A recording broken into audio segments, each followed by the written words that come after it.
Motor বাইকে করে শ্রীমঙ্গল। বছরখানেক ধরে প্ল্যান করে যখন যাওয়া হলো না, তখন হুটহাট করে প্ল্যানের তৃতীয় দিনেই আমরা শ্রীমঙ্গলের উদ্দেশ্যে রওনা। ভোর 6টায় বের হওয়ার কথা থাকলেও উত্তরা থেকে বের হয়ে আমরা 6টা 50-এ। রুট হিসেবে আমরা ইউজ করি টঙ্গী স্টেশন রোড দিয়ে কালীগঞ্জ ঘোড়াশালের রাস্তাটা, ওখান থেকে ইটাখোলা হয়ে উত্তাপাড়া দিয়ে একবারে সোজা আমরা চলে যাই শ্রীমঙ্গল। রওনা দিতে দেরি হওয়া এবং রাস্তায় ট্রাফিক বেড়ে যাওয়াতে আমরা ডিসাইড করি যে আমরা একটা নির্দিষ্ট গন্তব্যে পৌঁছানোর পর আমরা ব্রেকফাস্ট করবো। তো নাস্তার জন্য আমরা বেছে নেই হোটেল হাইওয়ে ইন, যেটা কিনা মাধবপুর হবিগঞ্জে অবস্থিত। নাস্তায় আমরা 1.5 ঘন্টার একটা ব্রেক নেই, ওয়াশরুম এবং রেস্ট সহ। যেহেতু আমরা ম্যাক্সিমাম রাস্তাটা কভার আপ করে ফেলেছি, সেহেতু ওখানে রেস্ট নিয়ে একটু নিজেদেরকে রিল্যাক্স করছিলাম। হাইওয়ে ইন থেকে শ্রীমঙ্গলের ডিস্টেন্স ছিল 60 কিলোমিটার। তো আমরা ওখান থেকে যাত্রা শুরু করে 1 ঘন্টার মধ্যেই শ্রীমঙ্গল পৌঁছে যাই। মৌলভীবাজারের রাস্তায় ঢোকার পর মনোমুগ্ধকর প্রাকৃতিক পরিবেশ আমাদের নজর কেড়ে নেয়। সেজন্য আমরা বাইকের স্পিড স্লো করে রাস্তার দুপাশের প্রাকৃতিক পরিবেশ উপভোগ করতে করতে আমরা পৌঁছে যাই চায়ের মূর্তির কাছে। কাকতালীয় ভাবে সেখানে দেখা হয়ে যায় আমার ছোট কাজিন সাফিনের সাথে। সেখানে আমরা বিভিন্ন ডিম পোজে ছবি তুলি। বিশেষ করে চায়ের মূর্তির সাথে ছবি তুলতে সিরিয়াল দিয়ে থাকতে হয়। বেশ কিছুক্ষণ দাঁড়িয়ে থাকার পর আমরা ছবি তোলার সুযোগ পাই। তারপর সেখান থেকে রওনা দিই আমরা লাউয়াছড়া ন্যাশনাল পার্কের উদ্দেশ্যে। এটি মৌলভীবাজারের কমলগঞ্জে অবস্থিত এবং পুরোটা রাস্তায় জঙ্গলের ভিতর দিয়ে খুব সুন্দর মনোরম পরিবেশ।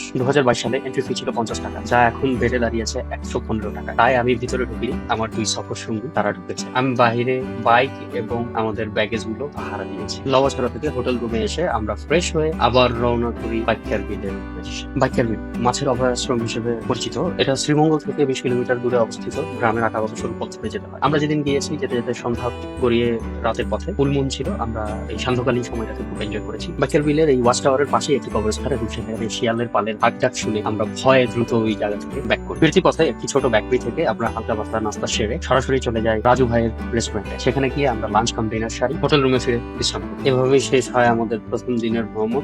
দ্বিতীয় দিন সকাল সকাল ঘুম থেকে উঠে আমরা নাস্তা করে নিই আশেপাশের একটি রেস্টুরেন্টে। হোটেল রুমে ব্যাক করে আমরা রেডি হতে থাকি দ্বিতীয় দিনের জার্নির জন্য। পরিমিত বিশ্রাম শেষে আমরা সকাল 11:30টার দিকে হোটেল রুম চেক আউট করি। চেক আউট করে আমাদের আজকে প্রথম গন্তব্য দার্জিলিং জেলা। গ্র্যান্ড সুলতানের মেইন গেটের একটু আগেই অপোজিটের রাস্তা দিয়ে আমরা গুগল মামার সাহায্য নিয়ে শুরু করি দার্জিলিং জেলার যাত্রা। এটা অলমোস্ট নভেম্বর রিসোর্টের রাস্তা পার হয়ে একেবারে বলা যায় শেষ মাথা। দার্জিলিং জেলার বেশ আগেই বাইক বাহিরে রেখে ভিতরে হেঁটে যেতে হয়। তো আমি বাইকগুলো পাহারা দিচ্ছিলাম এবং আমার সফর সঙ্গী রাজু ভাই এবং ইব্রাহিম ভাই তারা দুজন দার্জিলিং জেলার ভিতরে ঢুকে এবং বিভিন্ন পোজে ছবি তুলে ফেরত আসে। এরপর আমরা প্রস্তুত হয়ে যাই আমাদের পরবর্তী গন্তব্য নূরজাহান টি এস্টেটের উদ্দেশ্যে। তো দার্জিলিং জেলা থেকে আবার সেই একই রাস্তায় ব্যাক করে সেখান থেকে লাউয়াছড়ার রাস্তায় উঠে হাতের ডান দিকেই একটি বড় অ্যারো দেওয়া আছে, যেখানে জঙ্গলের ভিতর দিয়ে রাস্তা চলে গেছে নূরজাহান টি এস্টেট। দুপাশে গাছ আর মাঝখান দিয়ে পাকা ভাঙা মাটিযুক্ত এবড়ো থেবড়ো রাস্তা। এখানে চালিয়ে আমরা পুরোপুরি অফ রোডের ফিলিংস পেয়েছি। এরপর কত দূর যেতেই দেখি হাতের বামে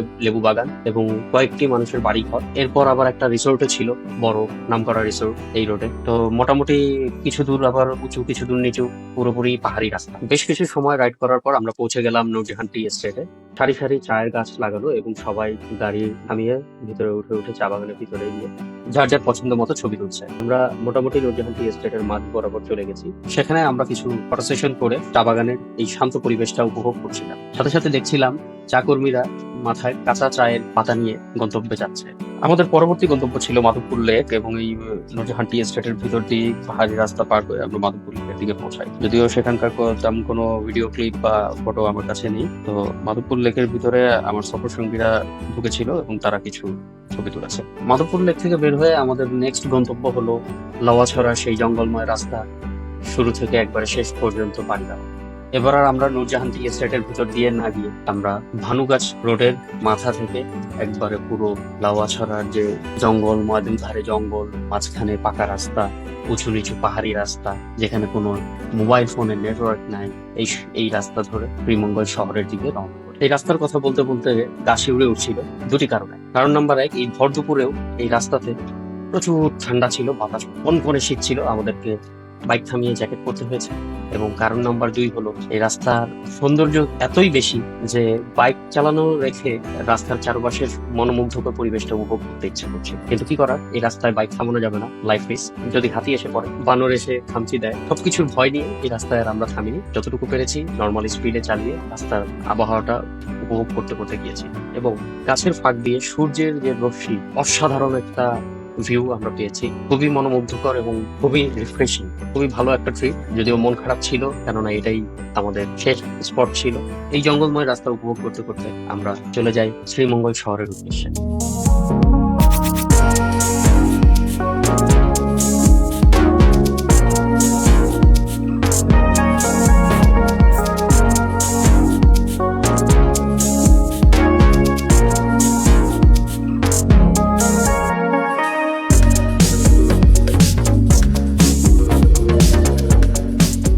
লওয়াছড়া রাস্তা পার হয়ে ঠিক গ্র্যান্ড সুলতানের অপোজিটেই রাজু ভাইয়ের রেস্টুরেন্ট।